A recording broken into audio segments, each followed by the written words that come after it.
Long Gone Days is a new indie game that launches on Steam Early Access today, and Camilla, who works on the game, was nice enough to send me a code so I could do this preview. Currently the game is confirmed for PC, Mac, and Linux, though this current Early Access version is only available on Windows, with the Mac and Linux versions coming out somewhat later. As for consoles, the game has yet to be confirmed for consoles, but the developers have said that they're open to the idea once the PC version is done and out of Early Access.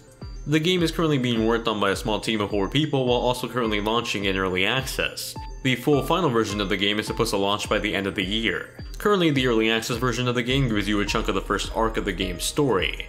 While the final game will have about 10 to 12 hours to complete, the first piece is roughly 3 hours long with 4 party members and a couple of side quests unlocked. Long Gone Days takes place in the present time Earth in a country known only as the Core. In this alternate reality Earth, newborns are raised at an early age to become soldiers. Some are born to be snipers and others are born to be medics, for example. Our main character, who I'm probably butchering as Rauke, ends up being a sniper shot. It's pretty much what he lives and breathes his whole life. Being born in a military-like confinement, he's lived underground his whole life, essentially laid away to become a super soldier. It's not until his very first mission that he finally gets a chance to go to the surface of the planet, a place he's only heard stories about, some scarier than others.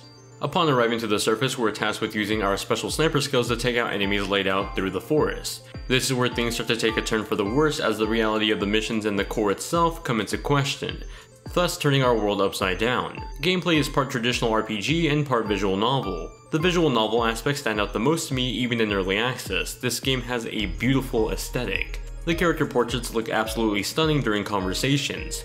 Luckily, it's not just all visuals though, as the actual writing for the game is pretty well done, with the first introduction of the 2 main party members already showing a great deal of personality. The writing shows the internal conflicts that these characters are dealing with as their morals are being tested. These are soldiers that have essentially lived underground and have been lied to their entire life, and seeing them slowly uncover the truth is thrilling. An interesting note about the story is that since it takes place in the real world, the NPCs speak the language that matches the setting. For example, the first part of the game takes place in Russia, so naturally the NPC characters from that country speak Russian. And so you have to deal with real-world language barriers as a big component of the game's story. Aside from the visual novel aspects of the game, the rest offers a traditional RPG gameplay experience. You'll walk around the different terrains your missions take place in, you can talk to NPCs to get briefings and side quests, usually consisting of fetch quests, trade your lunch with this person, or give this person an item that they can fix, things of that nature.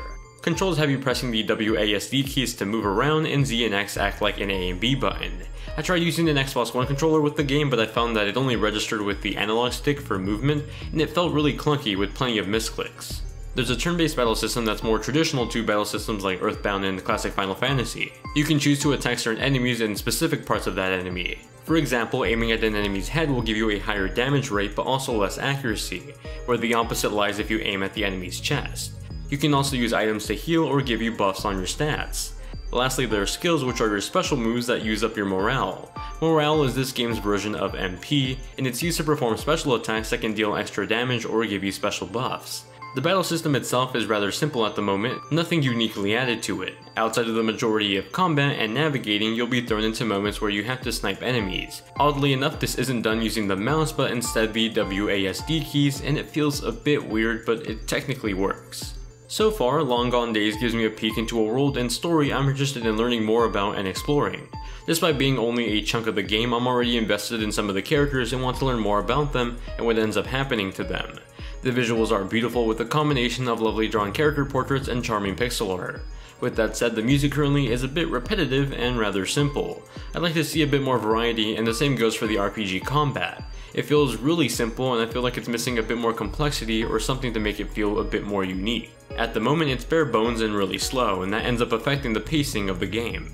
But those are just my first impressions of Long Gone Days for the PC. The full game comes out later this year, so if you'd like to see a full review of it, let me know in the comments down below. If you enjoyed the video, then give it a like. It also helps YouTube to push the video out to subscribers, and I really do appreciate that. Thank you all very much for watching, and I hope to see you guys in the next one.